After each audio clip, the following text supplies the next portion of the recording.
먼저 한 5분 정도로다 이 두 분의 발제자에 대해서 인터넷 선거보도 심의위원회가 10년 지났는데 제대로 정착되고 있는 건지, 또 이렇게 그 평가 내용들을 보면은 뭐 공정성이나 객관성 쪽에서는 특히 종속형 그런 신문 인터넷 신문에서는 별로 그렇게 큰 문제가 없는 것 같아요. 그리고 독립형 같은 경우에는 객관성하고 공정성에도 좀 문제가 있지만 교육을 받으면 좀 나아질 것 같고, 전체적으로 다 제재의 순위가 굉장히 낮아지는 것 같은데, 그러면 이러다 보면 또 인터넷 심의위원회가 없어지는 게 아닌가 하는 이런 또 걱정도 들기도 하는데요. 여론조사 문제는 또 어떻게 보면 또 그렇게 큰 문제는 아닌 것 같아요. 잡아내기가 쉬워서, 그거는 딱 모모가 있으니까 잡아내기가 쉬워서 아마 그런 또 현상들이 나타나는 것 같기도 하고요. 그래서 인터넷 선거보도 심의위원회가 제대로 기능을 하고 있는지에 대해서 말씀을 좀 해주시고, 또 공정성에 대한 그런 개념 정립 이런 것들이 약간 좀 어떻게 보면 공정성을 너무 많이 강조하다 보니까 언론 자유를 갖다 위축할 수 있는 그런 측면도 있을 것 같은데요. 언론은 기본적으로 공정하지 않은 게 또 어떻게 보면 또 속성일 수도 있는데, 그거하고 좀 대치되는 그런 문제가 있을 수 있는 것 같습니다. 그래서 거기에 대해서 한 5분 정도로 다 순서대로 두 분의 발제자에 대해서 그 느낌을 말씀해 주시고요. 또 거기서 문제를 찾아서 한 번 더 돌고, 그리고 플로어로 오픈하고 결론을 내리는 이런 방식으로 다 토론을 진행할 겁니다. 먼저 그러면 가나다 순으로다 우리 박선희 교수께서 두 분의 발제자에 대해서 토론을 해주시기 바랍니다. 네, 저 조선대 박선희입니다. 제가 1기 인터넷 선거보도 심의위원을 했었고, 그 당시에 계속 가지고 있었던 문제의식을 이화영 교수님께서 고스란히 담고 계셔서 내용에 대해서 뭐 비판하거나 그럴 거는 크게 없고요. 제가 이제 그동안 생각했던 거, 그다음에 발제문을 보면서 느꼈던 거, 이런 것들에 대해서 좀 몇 가지를 말씀드리겠습니다. 당시에 그 인터넷 선거보도 심의위원회가 발족했던 사회적인 배경에는 2000년대 초에 인터넷의 영향력이 굉장히 커졌고, 오마이뉴스를 비롯해서 인터넷 언론의 영향력이 커지고 있는 상태였는데, 그 당시에 그 인터넷 언론의 어떤 위상 이런 것들이 잘 정립되어 있지 않은 상태였었어요. 그래서 예를 들면 현장에서 뭐 시청 출입을 한다던가 이럴 때 기자실에 인터넷 신문 그 언론 기자들이 출입하는 것 자체를 막고 하는 그런 일들이 사회적인 쟁점이 되고 있었던 상황이었는데, 그런 상황에서 이제 심의를 하는 것 자체가 사실은 인터넷 언론에 책무를 요구를 하는 거거든요. 그리고 규제를 하겠다는 것이기 때문에 반발이 많이 있을 수 있었고, 인터넷이 가지고 있는 고유의 특성이라는 게 표현의 자유를 높이는 것이어서 이 두 개가 상충되는 거였고, 저 역시도 사실은 저는 규제보다는 자유를 더 중시하고 언론의 자유가 더 중요하다 이렇게 생각하는 사람인데, 규제를 하는 대상이 되는 상황이어서 저로서도 고민이 많았던 시기였고, 이런 마음이 있었기 때문에 심의위원들이 처음으로 이제 인터넷 기자협회를 포함해서 인터넷 언론 관계자들을 만나면서 지속적으로 이런 상황에 대해서 이해를 하고 협의를 계속 해나갔습니다. 그래서 이제 심의 규정이라든가 이런 게 있었고요. 인터넷 언론 입장에서는 규제의 대상이라서 이것이 싫지만 사회적인 책무를 해야 한다는 당위성에도 불구하고 규제 대상이라는 것 자체는 달갑지 않은 것이지만, 그렇게 함으로 해서 언론의 지위를 또 획득할 수 있다는 장점이 있었기 때문에 이 두 개가 맞물려서 심의가 좀 지난한 소통 과정을 겪으면서 제대로 잘 출범을 했던 것 같고요. 그 기조가 10년 동안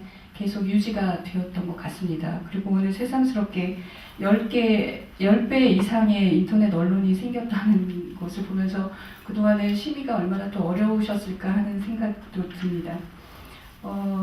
우선 저는 크게 두 가지는 말씀드리겠는데, 첫 번째가 기구 통합의 문제거든요. 이 얘기는 이제 처음부터 계속 나왔었던 건데, 실제 심의를 하다 보면 방송에 나왔었던 것, 방송보다는 특히 신문에 주요 언론에 나왔던 것들이 인터넷 언론에도 그대로 보도가 되고 있는데, 그럼 그것이 문제가 됐었을 경우에 한쪽에서는 선거기사 심의 쪽에서 하고요, 하나는 인터넷 선거보도 심의 쪽에서 했기 때문에 다른 위원회의 눈치를 봐야 하는 상황이 있었고, 그리고 그 나온 결정 자체가 달라졌을 경우에는 두 심의 기구 자체의 어떤 위상 이런 것들을 약화시킬 수 있었기 때문에 매체 환경이 계속 바뀌고 있고 융합하고 있는 과정에서 이것을 통합하는 것이 필요하다라는 얘기가 1기 때부터 지속적으로 이루어져 왔습니다. 그리고 그동안에 몇 번의 이제 노력이 있는데 여전히 아직 해결되지 않은 문제인 것 같고요. 그러면 이제 저도 기본적으로 선거라고 하는 것과, 그러니까 인터넷 보도라고 하는 것은 선거라는 것과 인터넷이라고 하는 미디어라고 볼 수가 있는데 다른 데도 마찬가지입니다. 그러니까 선거 보도라고 했을 때는 선거의 측면과 미디어의 측면이 있는데, 선거는 공직자를 선거를 통해서 선출하는 민주주의를 기조로 깔고 있는 이상 변하지 않을 거고, 그러면 미디어는 환경이 계속 바뀌고 있는데 그 바뀌고 있는 환경에서 어떻게 규제를 할 것인가, 이 고민이 이제 시작되는 거고, 미디어는 계속 융합해 가고 있는 상황에서 그러면 그 심의 자체도 바뀔 수밖에 없다. 그런 이제 그 논란이 됐었고, 저 같은 경우도 선거라는 것이 그 일정 시기에 이루어지는 것이기 때문에 중앙선관위에서 하는 것이 타당하다, 이런 생각을 가지고 있었습니다. 지금도 그런 생각을 가지고 있는데, 사실 이게 제가 위원회 활동을 했었기 때문에 가지고 있는 개인적인 편향일 수도 있다는 그런 것을 좀 경계를 하면서, 그럼에도 불구하고 이것이 가지고 있는 이제 고려해야 하는 문제를 말씀을 드리자면, 선관위가 이제 여러 가지로 그 사람들의 인식 속에 중립성을 지키고 전문적이다, 그래서 그 산하에 있는 인터넷 선거보도 심의위원회의 위상도 잘 자리를 잡았다고 생각을 하는데, 기본적으로 선거 보도라고 하는 것은 언론의 영역이기 때문에 이것에 대한 그 다른 두 기구의 반발이라든가 사회적인 합의, 이런 것을 이루는 것이 굉장히 좀 어려울 것 같고요. 그러니까 선거와 보도 중에서 어디에 방점을 찍는가에 따라서 좀 달라질 것 같고, 그것에 대한 논의가 집중적으로 좀 이루어질 필요가 있겠다는 거고요. 두 번째로는 이제 상시적인 심의를 할 수 있다는 장점이 있습니다. 이 다른 위원들은 이제 선거 기간에만 하는 것이기 때문에. 그런데 요즘은 이제 선거 자체가 자주 있기도 하고, 선거와 선거 아닌 보도가 구별 자체가 어려워지는 상황이기도 하기 때문에, 그런 경우에는 그러면 상시적으로 인터넷 선거보도 심의위원회에서 하는데, 그 다른 선거와 섞여 있는 컨텐츠가 선거와 섞여 있는 다른 컨텐츠 같은 경우에도 통합했을 경우에 어떻게 그거를 규제를 하고 피해 구제를 할 것인가, 이런 또 고민이 생기는 것 같습니다. 그리고 세 번째로는 지금 이제 대부분의 학생들 같은 경우에는 대부분 모바일 앱을 통해서 뉴스를 보고 있습니다. 그래서 환경 자체가 이제 이쪽으로 모바일 쪽으로 왔다라고 볼 수가 있는데, 선거 같은 경우에 어디로부터 어느 매체로부터 영향을 받았냐라고 조사를 하면 단연 TV가 1등입니다. 그러니까 텔레비전의 영향력이 여전히 가장 큰 상태에서 이거를 합쳐서 통합 기구로 다룰 경우에, 그리고 지금 인터넷 선거보도인데 물론 명칭도 바꿔야겠죠. 그런 경우에 이제 이런 통합 기구 내에서도 매체별로 또 이렇게 분과를 나눠서 해야 될 텐데, 그런 문제들은 여전히 지금 현재 있는 것이 가지고 있는 고유의 장점이 있기 때문에 이런 문제들이 여전히 통합을 했을 경우에도 문제가 있을 수 있다는 거고요. 그 다음에 두 번째로는 심의 자체에 대한 것인데, 우선 심의의 범위가 지금 10배가 뛰었잖아요. 그런데 우선 지방선거, 이제 6사 지방선거가 당장 눈앞에 다가와서인데, 제가 현장에서 느끼기에는 지방선거 같은 경우에는 심의할 때도 그랬지만 게릴라 뉴스 사이트가 굉장히 아주 창궐합니다. 그래서 상대 후보를 비방하고, 특히 남성 후보 같은 경우에는 치정에 얽힌 거라든가 이런 것들을 한 다음에 선거가 끝나면 사라져 버려요. 그리고 아무도 안 봅니다. 근데 문제는 그거를 다른 블로그, 관련 선거운동원이라든가 이런 사람들이 블로그에 어디 언론에서 났다 하고 퍼져서 이제 나가게 되는 거죠. 그러면 그거를 관심 있는 사람들은 다 본다는 겁니다. 사실은 사회적 영향력은 작지만 관심 있는 사람들한테는 영향력이 있는 그런 형태가 있어서 그런 문제들이 이제 이걸 어떻게 그 심의를 할 것인가 하는 문제가 있고요. 이렇게 되면 이제 심의 자체의 실효성이라든가, 왜냐하면 해한 다음에 사라지니까 그런 문제가 있고요. 그 다음에 여론조사 보도는 요즘 다 지킨다고 하고 실제로 그렇게 하고 있습니다. 그런데 문제는 여론조사 기관에 따라서 완전히 정반대의 결과들이 계속 나오고 있거든요. 그러면 모든 뭐 공표 범위라든가 이런 거 다 맞춰서 했지만 실제로는 그게 되지 않는다는 측면이 있기 때문에 이 문제를 그러면 우리가 여론조사 기관까지도 기관의 전문성과 공정성까지도 따져야 되는 문제까지 가기 때문에 이런 문제가 있고요. 그다음에 세 번째로는 그 양적 불균형은 이제 많이 해소됐습니다. 시간 같은 것도 많이 해소됐는데 오히려 양적 불균형이 불공정 보도를 일으키기도 합니다. 예를 들면 A라는 사안이 명확하게 진실임에도 불구하고 이것에 이의 제기를 하는 사람에게 공정성이라는 이유로 동일한 시간을 할애해서 보도를 했을 경우에 그것이 오히려 그 편파적인 보도라고 볼 수가 있거든요. 그럼 그런 질적인 그런 균형이나 이런 것들에 대해서는 사실 지금 심의 자체가 어려운 상태인데 그런 걸 어떻게 할 것인가. 더군다나 신미선 교수님께서 제시하신 선택과 배제의 같은 경우에는 드러나지 않는 것인데 그것까지 어떻게 심의를 해야 하는가 하는 문제가 여전히 있는 것 같고요. 그래서 제가 이제 좀 생각한 게 심의기구를 통합하는 것도 그렇고 심의의 기준이라든가 그다음에 매체 환경의 변화라든가 이런 걸 고려했을 때 텔레비전 지상파 방송이나 종편에서 보도하는 뉴스가 사회적으로 미치는 영향력과 인터넷 언론에서 그 보도했을 때 영향력은 포털을 제외하고는 굉장히 큰 차이가 있습니다. 그런데 동일한 잣대를 들이대는 것은 사실 바람직하지 않다는 생각이 들고요. 이화영 교수님이 이렇게 조심스럽게 말씀을 하셨지만 자기의 정치적인 성향을 명확하게 드러나고 있으면서 아닌 척하는 언론들에게는 차라리 정파성을 인정해주는 방식으로 그렇게 심의를 하는 것이 오히려 그러니까 객관적인 사실 보도를 위반하지 않는 한은 인정해주는 그런 방향으로 가는 것이 어떨까. 다시 말해서 사회적인 영향력을 고려한 심의가 좀 차별적으로 이루어질 필요가 있지 않을까. 그렇게 되면 제가 궁극적으로 바라는 거는 우리 신재철 교수님께서는 심의기구가 이렇게 줄어들어서 없어지는 것이 아니냐 그러는데 저는 심의기구 자체가 없는 사회가 됐으면 좋겠거든요. 그래서 그런 것으로 이렇게 점점 더 심의를 좀 차별화하고 이렇게 하면 그런 사회로 갈 수 있지 않을까 이런 고민을 좀 해봤습니다. 네, 여러 가지로 다 말씀을 해주셨는데요. 그 심의 대상 게릴라 뉴스 사이트 같은 거 이거 어떻게 할 것이냐라는 그런 문제 제기가 있었고요. 그리고 여기 노기영 대표님도 나와 계시지만 또 위원이신데 여론조사 문제 이거 여론조사 기관의 신뢰성까지 또 의심하는 이런 상황이 되는 것 같습니다. 조금 길게 하셨는데요. 다음 분 한 5분 내로 다 일단 좀 줄여주시고 다음 문제로 갔으면 좋겠습니다. 윤정주 소장님.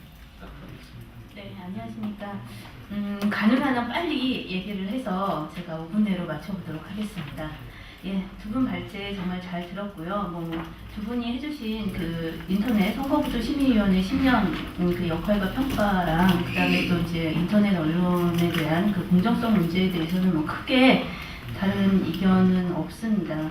근데 저는 오늘 이 자리가 그러니까 공정성의 문제도 공정성 문제지만 그동안 인터넷 선거구조 심의위원회 10년을 맞아서 그동안 해왔던 역할에 대한 평가 또 앞으로의 방향을 함께 모색해보는 자리인 것 같아서 이 부분에 대해서 좀 큰 틀에서 저는 좀 다양한 말씀을 드려보도록 하겠습니다. 이미 다 아시는 것처럼 인터넷 선거보도 심의위원회가 처음 도입되면서 많은 우려와 논란의 목소리가 있었습니다. 가장 큰 우려는 정보의 자유로운 공유를 기본으로 하는 인터넷까지 정부가 나서서 검열을 하려고 하는 건 아니냐. 그래서 기성 언론에 반기를 들고 새로운 시각으로 정부나 권력의 비판적인 언론에 재갈을 물리려고 하는 게 아니냐라는 그런 우려가 있었습니다. 그리고 심의 대상이 된 포털이 언론이냐 아니냐를 놓고 지금까지도 많은 논란이 있습니다. 이러한 우려와 논란 속에서도 인터넷 인터넷 선거보도 심의위원회가 10년을 꿋꿋하게 심의를 해왔고 어느 정도 저는 성과도 있었다고 봅니다. 특히 한번 기사가 올라가면 일파만파로 순식간에 퍼질 수 있는 인터넷 특성상 사실 검증 없이 무분별하게 의혹을 제기하는 기사들을 좀 제어할 수 있는 그런 장치, 그런 역할을 하고 있었다는 것이 가장 큰 저는 성과로 꼽을 수 있는데요. 그렇지만 이런 성과 이면에는 또 다른 문제들이 몇 가지 있는 것도 사실입니다. 첫째는 위상 문제입니다. 아시다시피 선거보도 심의는 신문, 방송, 인터넷 세 개로 나눠서 진행되고 있고요. 다들 말씀하신 것처럼 중복 심의와 심의 결과가 각 매체별로 다르게 나타나는 문제도 피할 수 없습니다. 특히 신문사와 방송사가 운영하는 인터넷 사이트 등에는 이러한 문제가 종종 나타나는데요. 2년 전 종편이 개국하면서 조중동의 경우에는 방송사, 신문사, 인터넷 등 기사 눈수가 거의 같은데 그러자면 이제 선거 기간 중에는 4개의 매체가 한꺼번에 각기 다른 위원회로부터 심의를 받아야 하는데 제가 보기에는 이거는 정말 인력과 시간, 비용의 낭비로밖에 볼 수가 없습니다. 또 하나 신문의 경우 언론중재위원회에서 그리고 방송은 방송통신심의위원회에서 심의를 하는데 인터넷 선거 심의만 유독 국가기관인 중앙관리선거위원회에서 진행해서 사실 검열의 논란을 더욱더 피할 수 없을 거라고 생각이 듭니다. 국가가 언론을 검열하는 논란을 피하기 위해서 방송은 방통위가 직접적으로 심의를 하지 않고 방송통신심의위원회에서 심의를 하기도 합니다. 그런데 유독 정치적으로 가장 민감한 선거 시기에 정보의 흐름이 가장 자유롭고 열려있는 인터넷 공간을 기반으로 한 언론을 심의하는 기관이 국가기관이라는 것은 저는 문제가 있다고 생각합니다. 따라서 앞에 중복심의 문제도 있고 언론에 대한 국가검열에 대한 논란을 피하기 위해서는 저는 선거심의를 한 군데로 모아서 하는 게 맞다고 생각하고요. 그 기구는 국가로부터 독립된 제3의 민간기구가 맡아서 하는 것이 저는 좋다라고 생각이 듭니다. 두 번째 문제는 심의원 구성에 대한 문제입니다. 이는 비단 인터넷 선거보도 심의원만의 문제가 아닌데요. 심의원 중에서 국회 교섭단체 정당 1인이 포함됩니다. 그러니까 교섭 정당에서 추천하는 그 1인이 포함됩니다. 선거는 교섭단체가 아닌 정당들의 후보도 나오게 되는데 이때 교섭단체 정당의 1인만을 포함하게 되면 다른 비교섭단체 정당들과는 전혀 형평에 맞지 않다라는 생각이 듭니다. 공정성을 심의하는 선거보도 심의에서 저는 이게 굉장히 불공정하다고 생각을 합니다. 따라서 위원 구성의 변화도 저는 필요할 거라고 생각을 합니다. 또한 심의위원회 구성에서 방심위와 언론중재위원회 위원도 들어오는데요. 아마도 이거는 심의 결과에 대한 공유 차원인 것 같고요. 이 또한 저는 굉장히 비효율적이라는 생각이 듭니다. 그래서 심의기구 통합은 더더욱더 필요하다고 생각을 합니다. 세 번째 문제는 심의 내용에 대한 문제인데요. 그러니까 공정성에 대한 이제 여러 가지 문제 제기를 좀 해주셨습니다. 근데 저는 심의선 선생님이 말씀하신 그 공정성에 대한 불편부당, 사실성, 균형성에 대한 의견 저도 전적으로 동의를 합니다. 그 공정성이라는 잣대는 보는 사람에 따라 입장이 다를 거라고 생각하고요. 그래서 인터넷 신문은 저도 어느 정도 정파성을 띠는 게 정말 당연하다고 생각하고 이거에 대한 인정은 조금은 해줘야 된다고 생각합니다. 왜냐하면 인터넷 신문은 기존의 기성 언론의 반기를 들어 생긴 태생적 배경이 있고 이에 대해서 엄격한 공정성 잣대를 들이대는 것은 좀 무리가 있다고 생각합니다. 그리고 이에 대한 논란도 끊임없이 될 것입니다. 사실 저는 그래서 공정성이 굉장히 중요하지만 제가 좀 방점을 씹는 거는 허위사실 유포에 대해서 엄격한 제재를 해야 된다는 게 제 생각입니다. 선거 기간이라는 짧고 민감한 시기에 특히 인터넷을 통해서 허위사실이 유포되었을 때 사후에 아무리 이것을 정정하고 정정보도를 하고 반론보도가 있다고 하더라도 해당 후보에는 굉장히 저는 치명적일 거라고 생각합니다. 따라서 앞으로 인터넷 선거보도 심의를 할 때 확인되지 않는 루머, 허위사실 유포 등에 대한 더욱더 엄격한 잣대를 좀 들이대고 이 부분에 대한 공정성을 확보해야 될 거라고 저는 생각을 합니다. 그리고 공정성은 제가 생각하기에는 기사의 공정성도 있지만 심의에 대한 공정성도 간과해서는 안 된다고 생각을 합니다. 발표를 해주시지 말고 토론을 좀 해주셨으면 좋겠는데. 이게 저의 그 의견입니다. 예. 그래서 제가 그 지난 대선 때 위원회에서 의견한 내용을 봤을 때 특정 후보에 대한 허위 사실을 기사화한 것에 대해서 주의를 내렸는데 다른 후보를 띄워주는 기사도 주의를 내렸더라고요. 그러니까 보면 무슨 얘기냐면 공정성, 그러니까 심의를 하는 그 공정성 잣대가 공정하지 못하다는 생각입니다. 그리고 얼마 전에 한 매체에서 한 얘기인데 인터넷 보도 심의가 사실은 심의 자체가 불공정한 게 아니냐. 같은 사안인데도 어떤 정부와 그다음에 대통령에 대해서 우호적이지 않는 기사가 나갔을 때는 심의의 대상이 되고 똑같은 내용이라도 그것이 정부와 대통령에 대해서 굉장히 우호적인 기사의 내용이었을 때는 심의를 하고 이걸 제재를 내리는 부분에 대해서는 인터넷 심의위에서 좀 불공정한 그런 심의를 하고 있지 않느냐라는 논란이 있습니다. 이런 논란을 없애기 위해서 위원회에서 심의에 대한 일관성과 기준의 명확성이 좀 제시를 되어야 된다고 생각합니다. 그리고 또 하나는 다른 선거심의기구와 달리 인터넷 선거보도심의위원회는 상시기구입니다. 근데 모니터 요원도 4명이 따로 있는 걸로 알고 있는데요. 인터넷 선거보도 심의 대상이 2,700개라고 말씀을 하시는데 4명으로 이걸 다 커버할 수 있는 건지에 대한 좀 생각이 듭니다. 왜냐하면 선거 기간 중에 굉장히 많은 기사들이 쏟아져 나오는데 전량 이것들을 심의해서 제대로 가하고 있는지에 대한 문제를 사실 이건 제가 알 수 있는 문제가 아니라 약간 제가 이제 드는 의구심입니다. 그래서 심의에 걸리는 것도 이게 복불복이 아닌가. 어떤 거는 눈에 띄어서 걸리게 되고 어떤 건 그냥 넘어가게 되는 그런 문제가 있는 게 아닌가. 그래서 선거기간에 이런 2,700개 이상의 그런 심의 대상들을 어떻게 다 커버를 하는지에 대한 그런 대책이 좀 있어야 할 것입니다. 예, 감사합니다. 다음 분 중앙선거관리위원회 기관에 대한 어떤 신뢰성에 대해서 또 문제를 제기하는 것 같고요. 허위사실 유포에 대해서는 좀 강하게 제재를 했으면 좋겠다는 의견이었습니다. 이준영 교수님. 시간이 많이 없어서 걱정입니다. 잘해보겠습니다. 한 번에 다 하시려고 하지 말고 나눠서 했으면 좋겠어요. 근데 두 번째 기회는 보통 없더라고요. 한 번만 하고 말겠습니다. 지금 앞에 제도적인 문제점들, 특히 이제 3가지 심의위원회를 통합하는 문제 등등에 대해서 많은 말씀이 있었는데요. 저는 그냥 그 점에 대해서는 그냥 의견만 간단하게 말씀드리자면 매체의 특성이 다르고 사실은 규제의 소위 말하는 영향력 자체도 다르기 때문에 별도 구분하는 게 역시 바람직하지 않겠나 싶은데 이제 근거는 생략하겠습니다. 의견이고요. 제가 오늘 꼭 드리고 싶은 말은 이 선거심의제도 자체에 어떤 근본적인 틀에 대해서 다시 생각해 봐야 되지 않을까. 국가기구이든 혹은 민간심의기구이든 이런 어떤 선거 기간 중에 언론의 내용을 문제 삼아서 규제한다는 것은 굉장히 중요한 의미가 있습니다.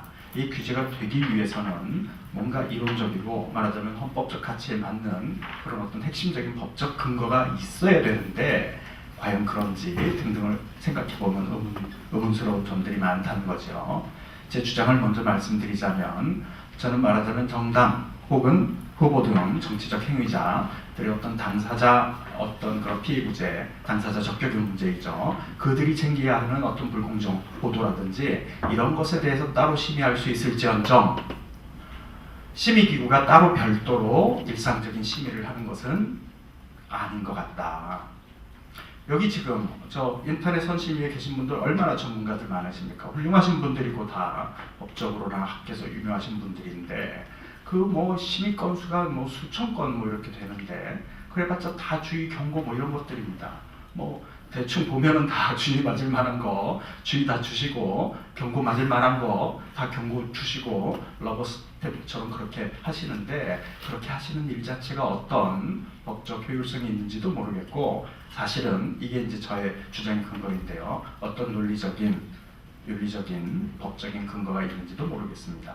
없다는 거죠. 제 생각에는 국가가 이런 일에 대해서 관여하기 위해서는 말하자면 어떤 특별한 근거가 있어야 되는데 제가 보기에는 언론 규제 관련해서는 방송에 관련한 이해관계 조정이라든지 면허관계 조정 이외에 신문이나 인터넷에 대해서는 글쎄요 여러 다양성을 위한 지능의 임무를 수행할 수 있을지언정 내용적으로 하기가 어렵다.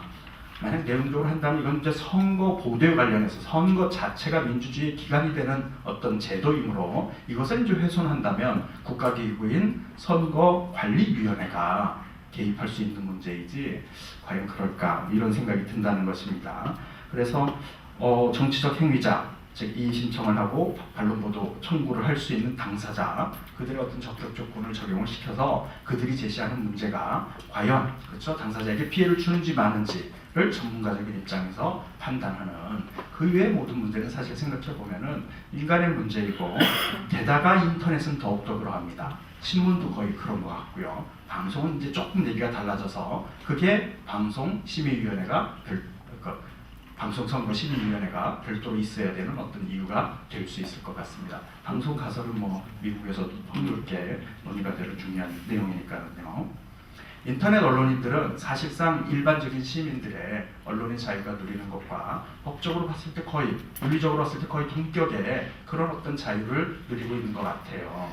그런데 국가가 이런 시민사회의 정치적 의견 영역에 있어서의 의견 다양성 전체를 보장하는 그런 어떤 환경을 조성할 수는 있을지언정, 즉 이제 언론의 다양성 진작이라든지 뭐 이런 것들을 위해서 제도적 기반을 갖출 수는 있을지언정, 시민의 의견의 공정성을 시민의 의견의 내용을 들어서 규제할 수는 없다. 어떤 특정한 견해를 그렇죠 특정한 분포로 가질 것을 명령할 수 없다. 왜냐하면 시민의 의견의 분포 그 자체가 그게 이제 시민의 의지이고 국민의 의지이고 그게 선거 결과로 나타나는 거니까 잘 생각해 보십시오. 말하자면 인터넷 언론인이라는 게 그런 시민이 가지고 있는 언론의 자유와 인터넷 언론의 자유가 그 논리적으로 다르지 않다는 겁니다.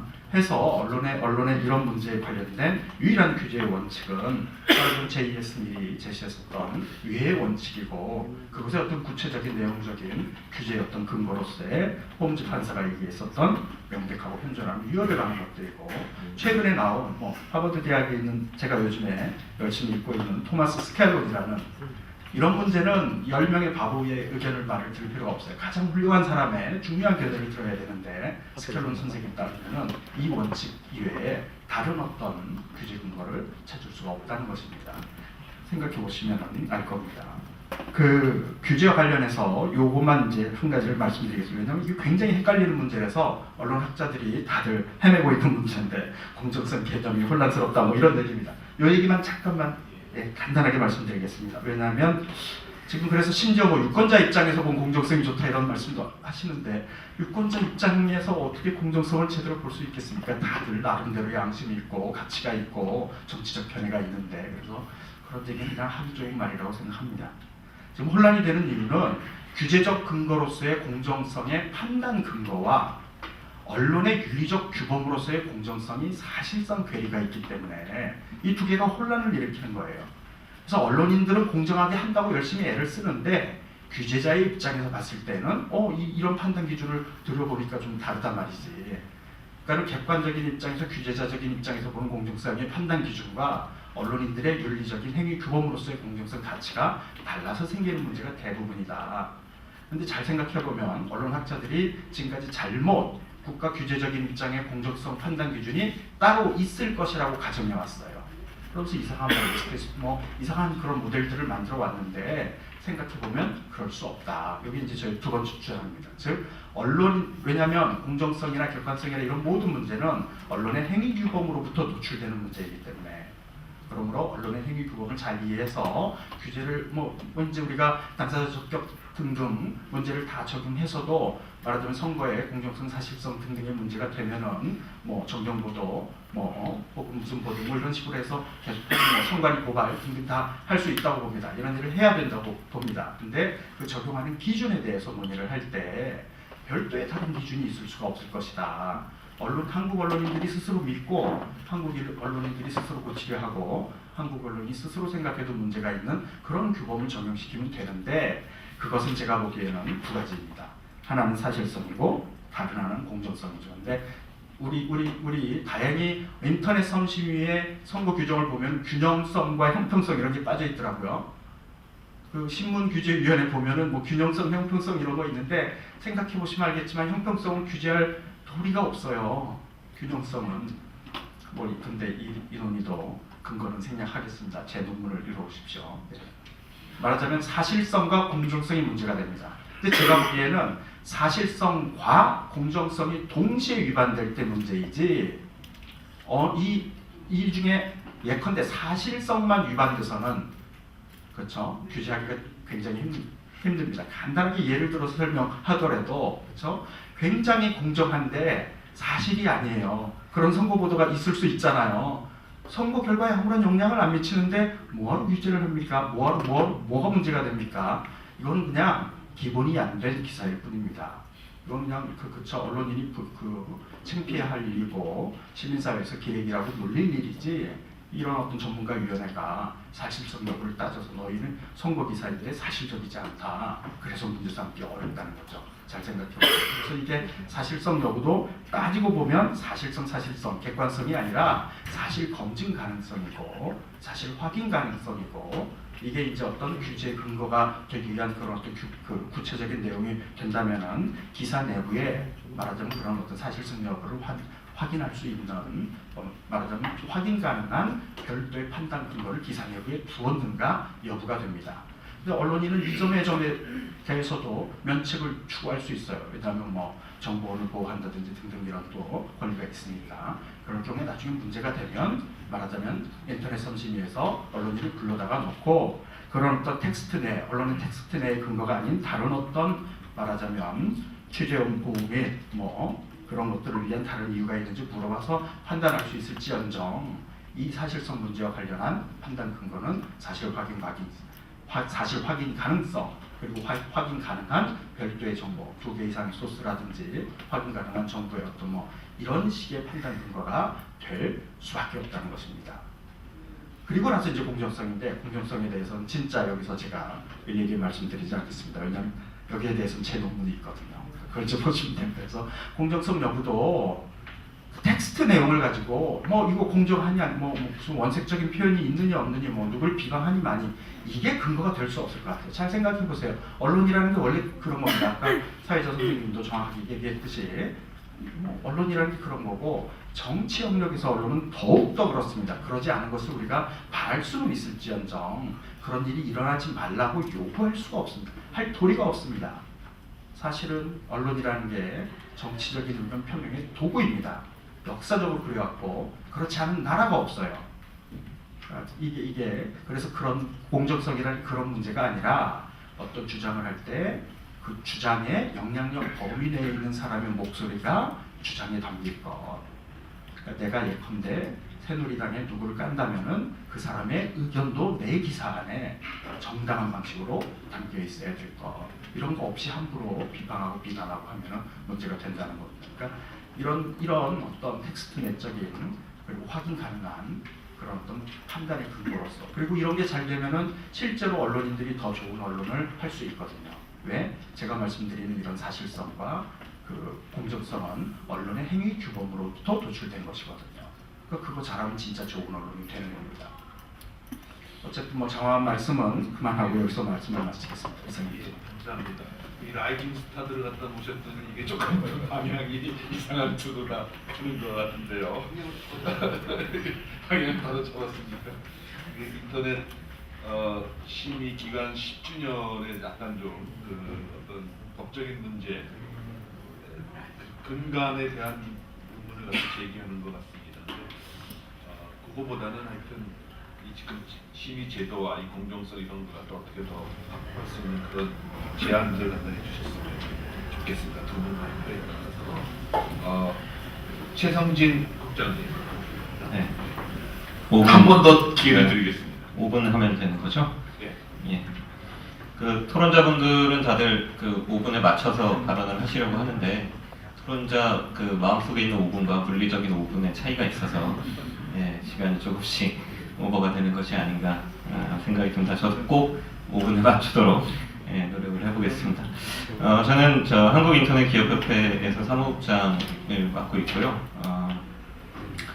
오늘 그 인터넷 선거보도 심의위원회 10주년 기념하는 이런 뜻깊은 행사에 초청해 주셔서 심의위원회하고 방송학회 감사드리고요. 또 두 분 이하연 교수님, 신민선 교수님 발제도 제가 저한테 도움이 많이 되는 내용이어서 좀 감사드립니다. 저는 그 저희 협회는 뭐 여기 오늘 그 논의의 주제 대상이 되는 것 중에 하나 이제 그 소위 포털 그 인터넷 뉴스 서비스 사업자 로 분류되는 그런 뭐 네이버나 다음 이런 회원사들을 비롯해서 뭐 다양한 인터넷 기업들이 함께하는 협회인데요. 오늘은 이제 인터넷 그 선거보도 심의를 논하는 자리인 만큼 어떤 뭐 개인적 의견입니다만은 어떤 포털 기업들의 입장을 고려해서 발언을 해야 되지 않을까 싶습니다. 뭐 그런 점을 감안해서 들어주시면 좋겠고요. 저는 한두 가지만 말씀을 드리겠습니다. 오늘 가장 그 논의의 쟁점이 되는 것 중에 하나가 이제 세 가지로 나눠져 있는 그 심의 기능을 통합을 한다든지, 일단 그 문제점에 대해서 이제 유하영 교수님이 지적을 해주셨고, 개선 방향에 대해서도 몇 가지 이제 제언을 주셨는데 전체적으로 이제 공감하는 부분이고요. 근데 기본적으로 저는 이제 저도 실제로 인터넷 뉴스 서비스를 제공하는 포털 기업에서 일한 적이 있기 때문에 저 경험을 살려서 그 말씀을 드리면 사실 그 중복 심의의 문제라든지 아니면 이제 심의 기준의 일관성의 문제는 실제로 느낄 수 있는 부분들이었습니다. 그러니까 왜냐하면 지금은 이제 그 원소스 멀티 유즈가 돼가지고 결국은 이제 언론사가 생산한 기사를 뭐 포털에도 제공하고 다른 곳에도 또 제공하고 계속 그러다 보니까 방송 쪽에서 심의를 받아서 이미 괜찮은 공정성에 이제 그 문제가 없다고 한 것을 예를 들어 이제 인터넷 분야에서 노출시킨 것에 대해서는 또 뭐 인터넷 선거보도 심의에서 별도로 심의를 해서 그거는 문제가 있다 그래서 조치를 당한다든지, 또 반대의 경우 또 그런 것들이 실제로 구성원도 다르고 심의 기준도 조금씩 다르다 보니 발생하는 상황입니다.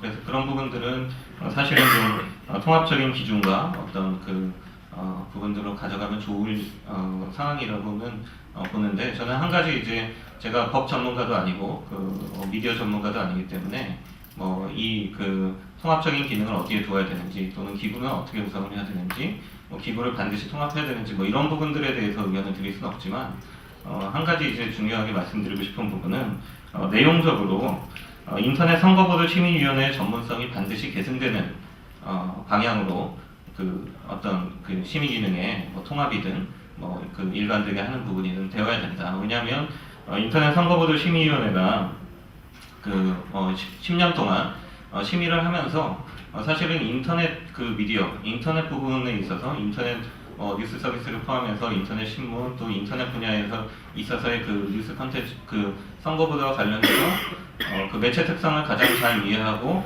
또 그 초기에 비해서 10년의 그 역사를 쌓으면서 전문성이 계속 강화되는 과정에 있었습니다. 그래서 그런 부분들이 저희도 사실은 이제 선거보도 심의는 초기에는 어떤 인터넷 뉴스 서비스의 특성, 그러니까 그 신민성 교수님도 말씀해 주셨듯이 기사를 생산하지 않고 단순히 이제 매개만 하는 기사의 내용에 대해서는 전혀 컨트롤하지 못하고, 그것을 어디에다 노출시킬 것인가, 그러니까 배치, 배열만 하는 그런 그 특성에 대해서 초기에는 이제 그것을 잘 이해하지 못하고 심의를 하셨다면, 그 후기로 갈수록 계속 이 심의위원들 분들이 그것을 쌓고 그 사무를 보시는 분들도 계속 그 매체의 특성을 이해를 하면서 그런 부분들이 이제 개선이 되어 왔다. 그래서 그런 부분들이 이제 통합적 기능으로 가면서 흐트러져서는 안 되겠다는 생각이 듭니다. 한 가지 예를 들어드리면 이제 그 36페이지에 보면은 이제 그 17대 대선 그 신민성 교수님 발표 내용에 보면 이 17대 대선에 위반 위헌금 조치 내역이 있는데, 여기 보면은 종속평이 25.5%, 독립평이 35.2%, 그리고 포털이 39.3%로 가장 많은 위반을 한 것으로 나타나 있습니다. 포털이 제일 그 선거보도에 있어서 잘못한 것으로 보이는데요. 반면에 이제 제가 선거보도 심의위원회 홈페이지에서 가장 최근 걸로 확인할 수 있었던 게 제 19대 국회의원 선거 그 인터넷 선거보도 심의 백서인데요. 제가 하나 뽑아왔는데 여기를 보면 총 72건 위반해서 이제 심의를 한 사례 중에 포털이 9건이 12.7%, 그러니까 39.3%에서 12.7%로 20% 넘게 줄어든 것으로 나타나 있습니다. 그러면 그간에 이제 포털 뉴스 서비스를 하시는 분들이 전문성이 강화돼서 위반을 많이 안 해서 개선된 것도 물론 있겠습니다만은 이 심의위원회 심의 기준의 결정적인 차이가 있었고요. 사실 2007년 대선 때까지만 하더라도 인터넷 뉴스 서비스가 신문법이라든지 이런데 정의가 포섭되지 못한 상황이었고, 어떤 식으로 해야 되는지에 대해서 불분명한 상황이었기 때문에 이때는 어떤 기준으로 했냐면 언론사가 뉴스를 송고를 하면 해당 포털에 그 뉴스가 있는지, 있다면 포털이 주요 영역, 그러니까 뉴스 서비스에 기사를 배치하지 않더라도 무조건 동일하게 조치를 했습니다. A 신문이 조치당할 때 포털도 반드시 한 건이 조치가 당하고 B 신문이 조치를 당할 때 포털도 같이 조치를 당한 거죠. 근데 포털 입장에서는 저작권 계약상 언론사의 기사를 삭제는 할 수 없고 다만 들어온 기사를 이것을 배치할 것인가 말 것인가에 대한 판단을 하는데 이건 공정성에 대해서 뭔가 문제가 있지 않느냐라고 배치를 안 했음에도 불구하고 동일한 조치를 당했었다는 거죠. 근데 그런 부분에 대해서 심의위원회가 여러 커뮤니케이션 거쳐서 그런 부분에 대한 이제 이해를 하고 그 이후에는 이제 보면은 공정성, 객관성에 대한 포털에 대해 조치한 것은 전혀 없습니다. 그래서 지금 흔히 이제 위반이 발생한 여론조사 부분에만 이제 9건. 그러니까 이제 포털에서 어떤 기사를 배치할 때 문제가 있는 기사일 것 같다. 혹시 이게 논란이 있을 것 같다라고 하는 거에 대해서는 배치를 안 하고 그냥 단순히 이제 DB에 들어가 있는 형태에 대해서는 그 매체 특성을 위하고 포털이 하는 역할은 결국은 기사를 배치하는 역할이니까 포털이 적극적으로 기사를 배치했다면 그것은 이제 포털에 대해서도 주의나 어떤 경고 이런 조치를 취해야 되지만 포털이 그런 것들을 매개하지 않았다면, 그러니까 배열 배치하지 않았다면 그것은 기사를 생산한 해당 언론사에게만 주의나 경고 조치를 하는 것이 마땅하다는 것이 개선된 심의위원회의 어떤 심의 기준이었습니다. 그래서 한 가지 예를 들었는데 이것과 마찬가지로 이런 인터넷 매체 특성을 충분히 이해하고 계속 전문성을 키워가고 있는 인터넷 선거보도 심의위원회의 전문성을 계속 좀 강화하는 방향으로 되어야 되지 않겠나라는 생각이 듭니다. 한두 가지 더 말씀드릴 것이 있었는데 이미 5분이 지난 것 같아서 여기서 마치도록 하겠습니다. 감사합니다. 김민석 교수님. 앞에서 좋은 말씀들을 많이 해주셨어요. 이제 중복이 최대한 안 되는 내용으로 말씀드릴까 합니다. 두 분 발제는 잘 들었고 또 공감하는 부분도 많았습니다. 저는 우리나라 내용 규제와 관련된 이런 영향이 어디로부터 많이 받았나는 걸 고민을 하곤 하는데요. 첫 번째는 방송 규제 우리 경로 의존성이 있습니다. 그래서 제일 먼저 제도화된 방송의 규제 모델이 좀 성격적으로 완전히 다른 통신이라든가 또는 이런 인터넷 영역, 또 신문과 같은 이런 완전 자유 경쟁 영역까지도 방송 규제 모델이 일종의 경로 의존적으로 확장된 그런 제도화의 과정들이 있었다. 그리고 이제 한국에만 독특하게 있는 약간 특수한 법이라고도 할 수 있는데요. 신문법이라든가 이런 언론에 대한 등록 법안이 굉장히 발달되어 있습니다. 그래서 매체 등록 제도화에 의해서 우리가 통상적으로 저널리즘 또는 언론이라는 것이 우리나라에서는 모든 것이 이 주무부처의 수직적인 법령 구조 안에서 등록되어 있나 허가되어 있지 않냐에 따라서 언론성과 비언론성을 부여를 받는 구조를 갖고 있습니다. 그래서 저널리즘이라는 개념이 굉장히 제한되어 있죠. 그래서 전문직 저널리즘, 상업 저널리즘의 한 양태로서 존재하는 것을 저널리즘을 인정하고 그것이 법령에 등록되었을 때 동등한 법률적 권한을 부여받고 동시에 규제도 받는 이런 양면적인 요소들을 갖고 있습니다. 그러다 보니까 이제 규율의 어떤 영역들이 점점점 이제 발달되어 온 측면도 있는 것 같습니다. 인터넷 선거보도 심의위원회가 초창기 이후에 10년 동안 이 규제의 어떤 기준들이 많이 변화해 왔고 그런 것들이 앞서 언급하신 지표상에도 나타나는 것 같습니다. 그리고 이제 위원님들의 전문성도 있는 걸로 알고 있고요. 근데 저는 이제 몇 가지 드리고 싶은 말씀이 우리나라의 신문이나 언론을 규율하는 몇 가지 법령들이 있죠. 신문법, 방송법, 정기간행물법, 뉴스통신법, 그다음에 언론중재법이 있는데요. 이 언론중재법이 사실은 그 앞에 있는 모든 언론 관계 법령들을 포괄해서 언론을 정의를 내리고 있고요. 이 언론중재위에서 정의 내리는 것보다 더 넓게 정의 내리는 법령이 이 선거법상에 있는 인터넷 신문에 대한 인터넷 언론에 대한 정의입니다. 근데 이 인터넷 언론에 대한 정의에서는 유사 언론 기능을 행하는 홈페이지를 경영 관리하는 것까지도 심의위원회가 지정해서 언론으로 할 수 있게 돼 있거든요.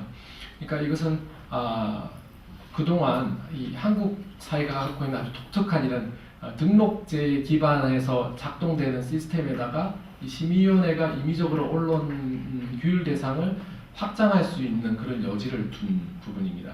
그러다 보니까 엇박자가 좀 생기는 것 같아요. 왜냐하면은 우리가 언론행위라는 것은 반드시 이런 등록 매체라든가 프로페셔널 저널리즘을 지향할 필요가 없거든요. 언론의 개념은 훨씬 더 확장적인 개념이고 표현 다양성이라는 것이 존재하기 때문에 스스로 내가 규율을 받겠다고 하는 현재 시스템에 등록하지 않은 매체에 대해서 기존의 프로페셔널 저널리즘에 적용하는 공정성의 잣대를 적용하는 것이 과연 바람직한가에 대해서 본질적인 고민을 해야 된다고 생각합니다. 왜냐하면은 뭐 소셜 미디어든 뭐 새로운 형태의 저널리즘들은 이미 이제 전형적인 그 1920년대부터 발달되어 온 전문직 저널리즘의 양태들을 계속 벗어나고 있는 모델들을 보여주고 있습니다. 근데 지금 현재 이 규율 대상으로 하고 있는 이런 모델들이 과연 이게 표현 다양성을 저해하는 게 아닌가에 대해서 이 조항에 대한 법률적인 고민들을 좀 다시 하고 수정이 좀 필요하지 않나 싶은 생각이 들고요. 그 다음에 이제 이완 선생님 글에서 나온 것처럼 이 중복 규제의 문제는 여러 선생님들께서도 지적을 해주셨는데 사실 이제 이준홍 선생님께서 굉장히 아픈 곳을 언급을 하신 것 같아요. 이제 방송통신심의위원회도 얼마 전에 이제 행정법원 소송에서 국가기구라고 행정적 국가기구로 판정이 났습니다. 그래서 제3의 어떤 민간기구는 더 이상 아니고요. 방통심의 이제 심의 규정에 대한 헌재의 판정도 있었는데요. 근데 이제 방송 같은 경우는 명백한 국가 개입적인 근거가 이제 규제 모델상으로 오랫동안 이제 유럽이나 미국에서도 발달되어 온 측면이 있는데 완전 경쟁 시장인 신문과 인터넷 영역에서 국가기구에 의한 규제 문제들이 이제 아주 한국적인 상황입니다. 그래서 이런 것이 이제 이걸 피하기 위해서 이제 ADR 제도라고 해서 분쟁조정기구죠. 이제 대안적 분쟁조정기구인 중재위원회 같은 제도가 이제 만들어져 있습니다만 이 선거 기간의 한시적 특성이라는 이유로 별도의 심의기구들이 작동되고 그 심의기구들은 일반관계법이 아니라 선거법이라는 특수법에 기반해서 이제 심의가 이루어지는 이런 정치관계법과 언론관계법이 이렇게 결합되어 있는 양태를 보이고 있는 거죠. 그래서 저는 이제 언론에 대한 규율은 사후적인 분쟁 조정이 가장 바람직하다는 생각을 하고요. 이제 두 번째 아까 말씀드렸던 이제 인터넷 언론 선거보도 심의위원회에서 유사 언론 등록하지 않은 유사 언론을 방치했을 때 생기는 문제가 없는가에 대해서는 사실 큰 문제는 없다고 봅니다. 왜냐하면 우리 선거법에는 사이버 선거 부정 감시단이라는 게 있습니다. 그래서 즉 언론으로 등록되지 않은 매체에서 표현되는 것은 개인의 게시물, 사적 게시물로 보고요. 사적 게시물에 대해서는 이 사이버 선거 부정 감시단이 모니터링도 하고 선거법을 통해서 강력하게 규제할 수도 있고, 그다음에 정보통신망법을 통해서도 임시 조치라든가 기타의 조치를 통해서 강력한 규제가 가능한 보완적 법령이 있다는 것입니다. 그래서 이제 그런 관점에서 보면 두 가지 제가 드리고 싶은 말씀, 이제 공정성 이야기는 너무 길어질 것 같아서 안 드리겠습니다. 네, 이준호 선생님과 이게 다 비슷하다고 이해해 주시면 될 것 같고요. 그 두 가지, 지금 당장 한번 제안드리고 싶은 게 규율의 대상, 규제의 대상 영역에 대한 규제 모델과 부합되는 법령적인 수정들이 좀 필요하겠다라는 것이고요. 장기적으로 이제 기구 통합이라는 게 이루어졌을 때 반드시 기구 통합이 바람직한가에 대해서는 또 의문스러운 점이 있습니다. 매체의 모델과 특성들이 다르고 매체가 진화하고 이렇기 때문에요. 그래서 우선 단기적으로는 심의의 공정성과 정치적 독립성들을 그리고 전문성들을 좀 강화할 수 있는 방안들, 이런 부분들이 좀 고민돼야 되지 않나 싶습니다. 네. 예, 감사합니다. 아마 이 평가가 조금씩 엇갈리는 것 같은데 10년 동안 한쪽에서는 발표자께서는 거의 굉장히 기능적으로 돼서 어떻게 보면 언론 자유를 보장하는 범위 내에서 악의적인 보도라든지 사실이 아닌 보도라든지 이런 것들을 갖다 걸러주는 그런 기능을 하고 있는 그런 측면이 있다라고 보고요. 그래서 자기를 잡아간다라고 이렇게 발표자들은 이야기하는 것 같은데, 또 토론자들께서는 이게 아직도 인터넷 심의위원회가, 이게 선거보도 심의위원회가 어떤 헌법적인 그런 정당성을 갖추고 있는지에 대해서 좀 그런 게 아직도 그러한 정당성이 없는 게 아니냐라는 이런 의견이 제시됐고요.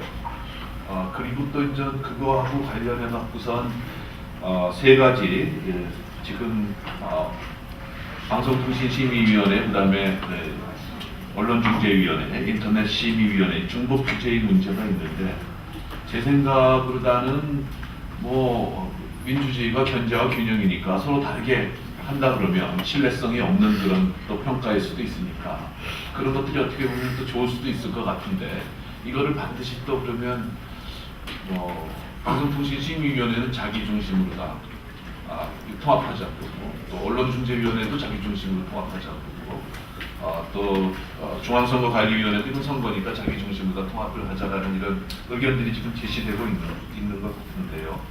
그런 문제가 있고 통합의 문제가 있고 과연 통합을 해야 되느냐 이런 문제들이 있는 것 같고요. 또 하나 문제는 그 방송통신심의위원회가 처음에는 좀 진행을 하다가 보면 요새는 그냥 여야가 갈려갖고서 여당과 야당이 그거를 위원들을 갖다가 지명하는 그런 권리가 있다 보니까 그렇게 되는데 아까 윤정주 소장께서 얘기하는 대로 위원을 갖다 그런 식으로 다 여당이나 야당 정치권에서 그 정치적인 목으로 다 이렇게 가져간다 그러면 이것도 인터넷 심의위원회는 항상 싸우는 우리가 집안이 되는 게 아닌가 하는 또 이런 걱정이 있습니다. 그래서 거기에 대해서 다른 분들의 의견을 좀 더 듣기 전에 우리 두 분 발제자께서 관련된 그 토론자들께서 얘기하는 거에 대해서 좀 리스판스를 다 해주시기 바라겠습니다. 예. 마찬가지로 15분 정도 남았으니까 3분 정도로 다 좀 해주셨으면 감사하겠습니다. 사실 제가 여기서 답변해드릴 그 성격이 아닌 것 같습니다. 어떤 그 디테일한 강론적인 거에 대해서는 제 의견을 말씀드릴 수 있지만 대부분이 이제 인터넷 선거보도 심의 제도, 그 다음에 선거 보도에 대한 심의 제도, 뭐 이런 것들에 대한 원론적 문제 제기, 그리고 또 입장의 차이, 뭐 이런 것들이 좀 많이 얘기가 저는 종합적으로 된다고 보고 그런 부분에 대해서 제가 이 자리에서 반박을 한다는 건 뭐 시간이 길어질 것 같고요. 그리고 이제 또 제 의견을 추가적으로 제시한다는 것도 좀 안 맞지 않느냐. 그래서 다양한 의견들이 그냥 이대로 우리에게 오늘 들려지고 그것들을 생각을 가지고 이렇게 이 토론장을 떠나는 그 여운의 의미가 좀 좋지 않겠나. 저는 그런 생각을 하고요. 그럼에도 불구하고 마지막 한 가지만 말씀을 드리자면은 저에게 드는 이제 의문이 그겁니다. 인터넷 선거보도 심의위원회가 태어나서 이 녀석이 10살이 됐습니다. 요거를 근본적으로 10살이 됐는데 태어나지 말았어야 된다는 생각도 할 수 있는데 이미 낳은 자식이에요.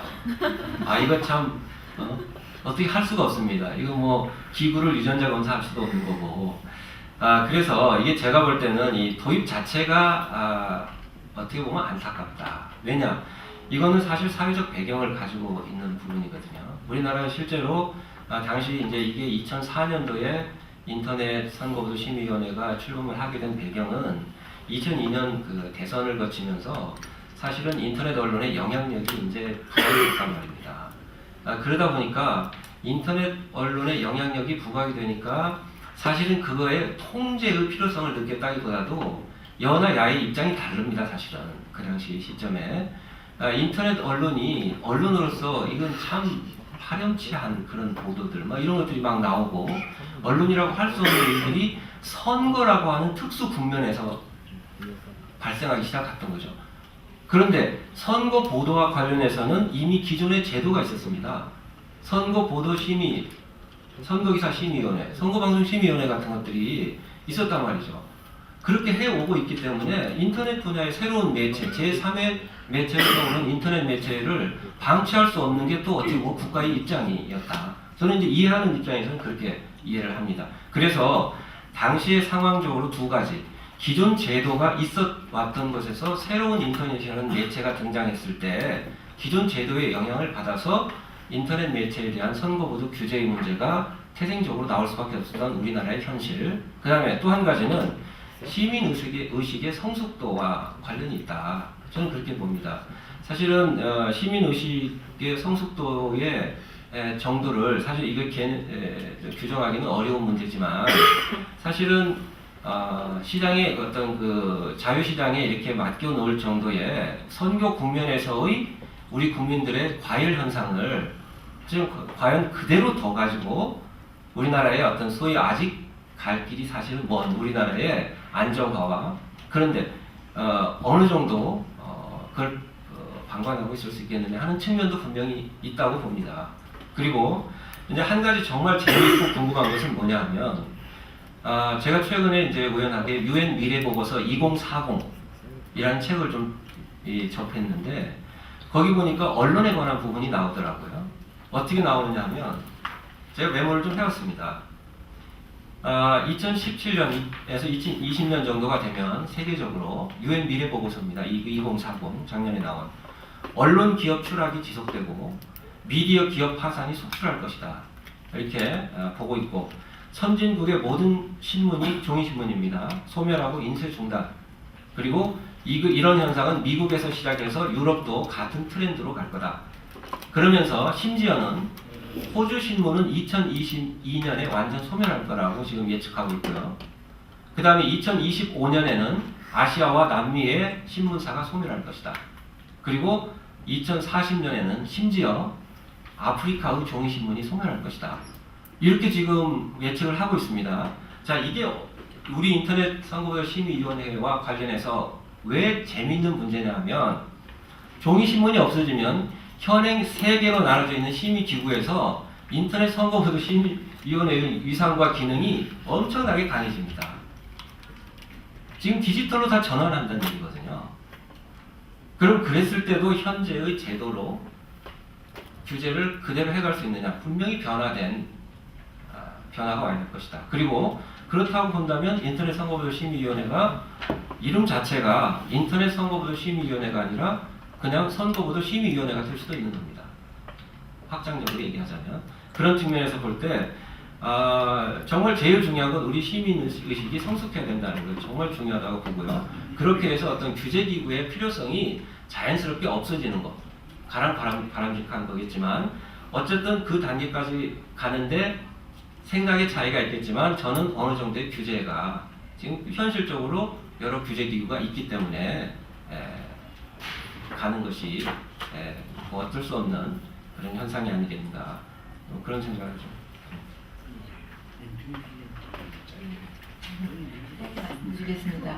실행도를 지향하는 그런 가이드라인 같은 것들을 만들어서 많은 인터넷 언론들이 노력할 수 있는 자유심의를 노력할 수 있는 이제는 그 토대를 좀 만들 필요가 있다라는 그런 차원에서 제가 균형성이라는 거를 말씀을 드린 겁니다. 물론 균형성은 담보하기 어렵고 제재의 대상도 되지 않습니다. 너 그거 왜 보도 안 했어?라고 보도 안 했어라고 하고 우리가 규제를 할 수 없기 때문입니다. 그렇지만 그렇다고 포기할 수는 없고 가급적이면 수용자가 공정하게 바라볼 수 있는 눈으로 인터넷 언론 환경을 좀 만들어가는데 인터넷 선거보도 심의위원회가 지금 당장 선거 당시의 공정성뿐만 아니라 공정성을 만들어갈 수 있는 환경에서 좀 노력할 필요는 있다라는 그런 걸로 제 의견을 받아들였으면 감사하겠습니다.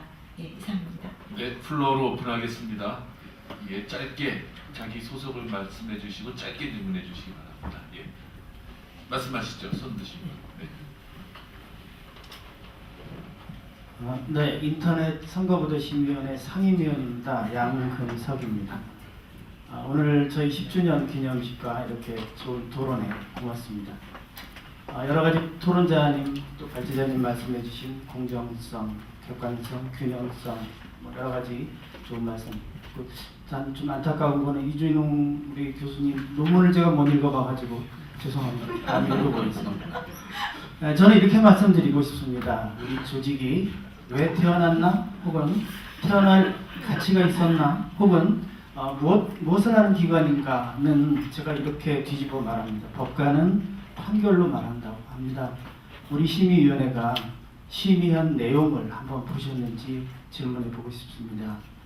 이런 보도, 이런 언론을 과연 공정한 선거에 문제가 없느냐를 판단해 봤을 때 괜찮았다 혹은 이 정도라면 이거는 문제가 있었구나, 적어도 이런 정도의 보도가 유권자한테 알려진다면 선거의 공정성에 영향을 미쳤을 것이다 라고 생각이 들었다면 심의가 정당했을 것이고요. 뭐 이런 거 가지고 이걸 심의를 하고 그랬냐, 이건 언론의 자유 측면에서 하지 말았어야 되는 건데 라고 하는 판단도 하실 수 있을 겁니다. 제가 당부드리고 싶은 거는 한번 보시고요. 저희 백서도 있고요, 홈페이지도 있고 보도자를 통해서도 지난번 심의위원회에서 심의한 결과를 다 알려주고 있습니다. 한번 보시고요. 이러이런 정도의 심의기구라면 있을 필요 없다라고 하시면 감사하겠습니다. 그리고요, 이런 심의기구가 필요하다라고 하면 앞으로 더욱더 발전해 나가도록 하겠습니다. 제가 감히 이런 말씀드린 거는 앞으로 우리 심의위원회가 더 발전될 거라고 하는 가능성을 보았기 때문에 감사하는 말씀을 드립니다. 감사합니다. 예, 양현님 감사합니다.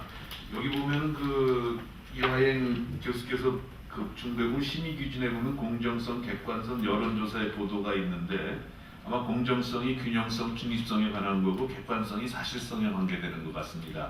그리고 여론조사의 보도라고 이제 쭉 나오는데 이 보면 지금 문제가 되는 게 여론조사가 굉장히 크게 문제가 되고 있는 것 같아요. 거의 70% 이상이 어떻게 보면 또 굉장히 규제하기가 쉬운 그런 내용들인데 뭐 방송에서는 시간 때문에 뭐 그 N을 갖다 밝히지 않는다라든지 뭐 이런 그런 게 있는데 인터넷은 그래도 또 스페이스가 많으니까 그런 거 쉽게 밝힐 수 있을 것 같은데 우리 노기영 위원님 그거 어떻게 된 건지 한번 좀 얘기를 한번 그 언론 여론조사 기관의 신뢰성 괜찮은지.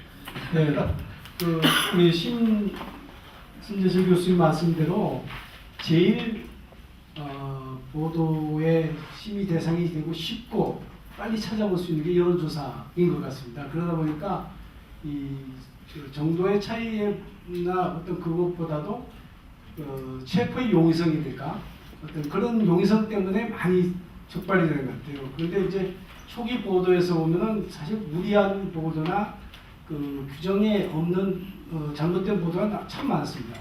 공직선거법에 보면은 여론조사 보도에 관련된 아주 구체적이고 정확한 보도 기준이 있습니다. 그러니까 거기에 위배되면 모두가 심의 대상이 될 수가 있습니다. 그래서 많이 나왔는데 그런 역할과 노력으로 해서 최근에는 많은 보도가 좀 정확해졌고 또 응답률을 최근에 들어서 많이 보도하고 있습니다. 그런 점이 아마 인터넷 선거보도 심의위원회의 큰 공헌이 아닌가 싶습니다.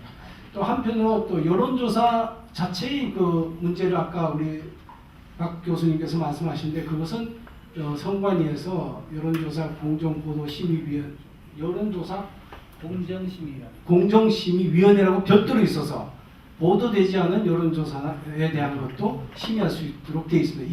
이 인터넷 선거보도심의위원회는 별도로. 그래서 여론조사에 대한 것은 앞으로 많이 정화되고 보도가 조사나 이런 것이 많이 순화될 것으로 이렇게 기대하고 있습니다. 감사합니다. 네, 감사합니다.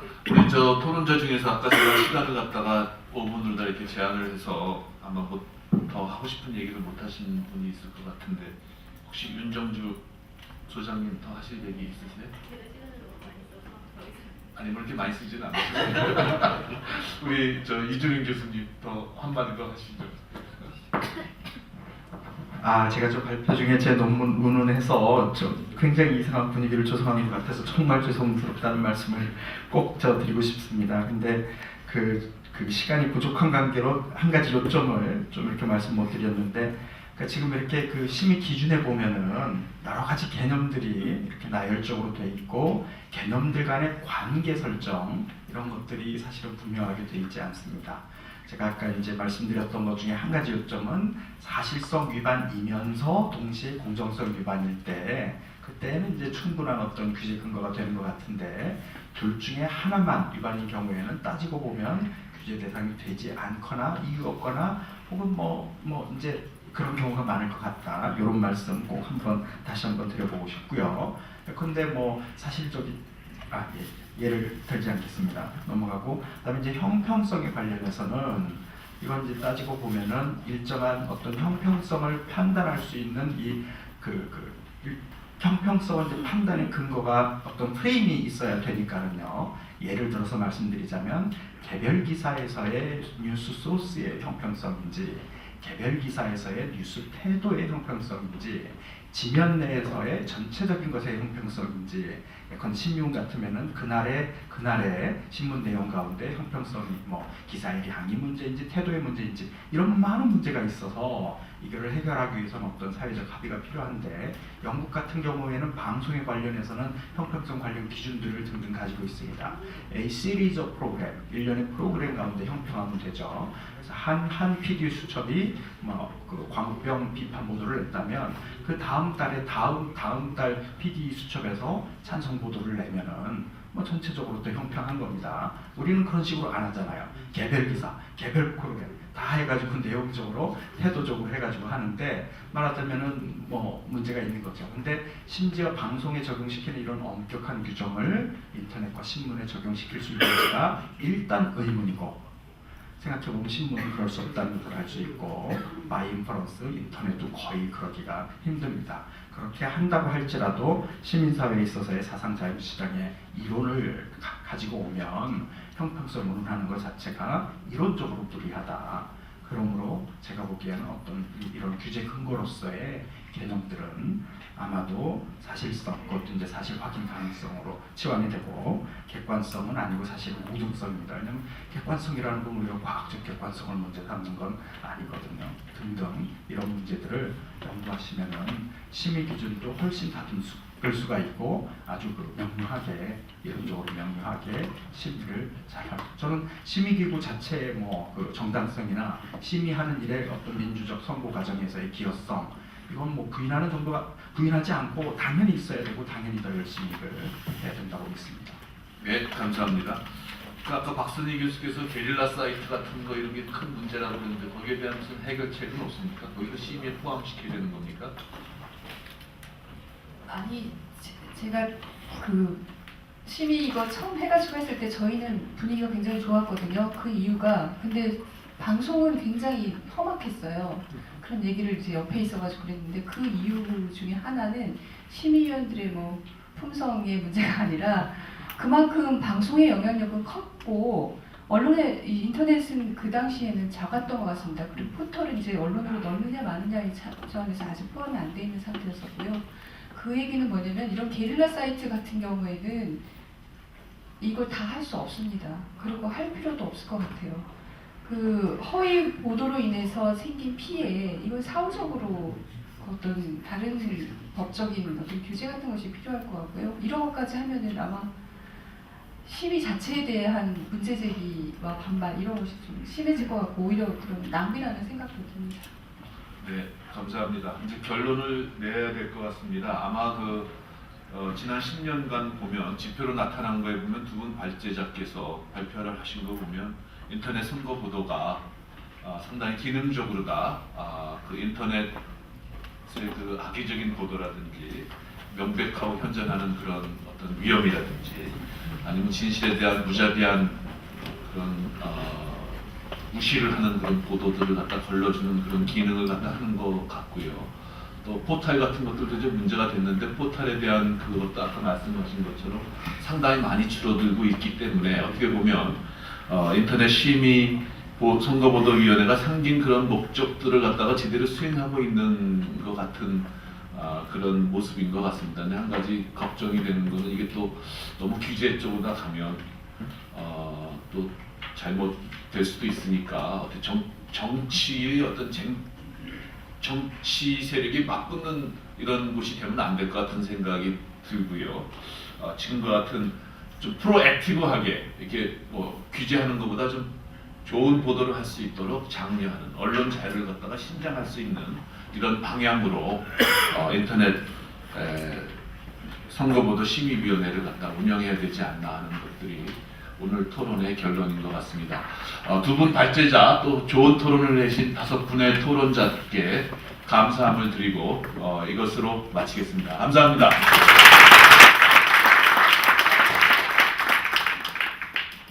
네, 이렇게 해서 오늘 정말 강론에서부터 총론까지 다양한 주제로 이야기를 나눌 수 있었던 것 같고요. 혹시 마무리하기 전에 학 회장님께서 간단히 인사를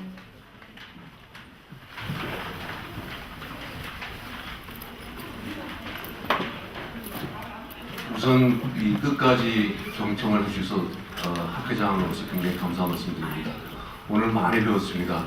사실 사회자는 이미 떠있는 스타고 발제자와 토론자분들은 라이징 스타이기 때문에 따끔따끔한 얘기도 많이 나왔고 아픈 얘기도 많이 나왔고 또 좋은 얘기가 많이 나왔습니다. 근데 한 가지 말씀을 드리자면 저도 학교에서 표현의 자유를 가르치는 사람이고 또 인터넷 등등에 대해서 나름대로 연구를 한 사람인데 제가 제 3기 심의위원을 했습니다. 인터넷 선거보도 심의위원을 했는데 하다 보니까 이 시장이 성공하는지 제대로 기능하는지 시장이 실패하는지에 대한 평가가 많이 다릅니다. 지금 많은 선생님들이 말씀하시는 것처럼 최소한의 규제, 적정 규제는 굉장히 필요한데 막상 이런 것들이 인터넷에 떠오르는구나. 선거라는 일정 아주 긴박한 시기에 이렇게 선정적인 독서 조항이 있는 것들이 그냥 아무런 제재 없이 이렇게 퍼지는 것도 많이 목격을 했습니다. 그래서 결론적으로 말씀을 드리자면 최소한의 규제는 꼭 필요하다고 생각합니다. 인터넷 매체 특성상. 그러나 나름대로 약간의 시간, 약간의 과정은 필요하지 않나라는 생각을 말씀드리면서 두서없는 결론을 드리겠습니다. 감사합니다.